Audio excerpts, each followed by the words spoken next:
Hello friends, তো গতকাল রাতে প্ল্যান হলো যে কলকাতা যাবে আজকে ঘুরতে। তো গাড়ি নিয়ে বেরিয়ে পড়লাম দুপুরবেলা। আমরা দুপুরবেলার টাইমে রোডের সুন্দর ভিউ দেখতে দেখতে আর গান শুনতে শুনতে পৌঁছে গেলাম আমরা প্রিন্সেপ ঘাট।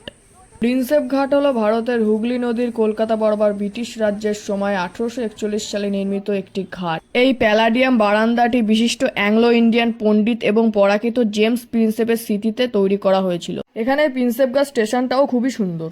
এখানে আসার অনেকদিন ধরে ইচ্ছা ছিল, অবশেষে ইচ্ছাটা পূরণ হলো। বাঙালিদের রোমান্টিক প্লেস বললে প্রিন্সেপঘাট তার মধ্যে একটি। এখানে রেল লাইনের পাশে খাবারের দোকান থেকে শুরু করে সবকিছু মোটামুটি পাওয়া যায়। আমরা যেহেতু বিকালে পৌঁছেছিলাম তাই গঙ্গার সাইডে চা আর পাওভাজি খাওয়া হলো। এরকম প্লেসে ট্রেন যাওয়া যেন একটু সৌন্দর্যের প্রতীক হয়ে উঠেছে। তারপর আমরা নৌকায় উঠে রোমান্টিক প্লেসটার মজা নিলাম।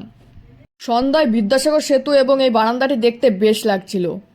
আমরা এখান থেকে বেরিয়ে আর কি কি করলাম দেখাবো নেক্সট মিনি ব্লগে।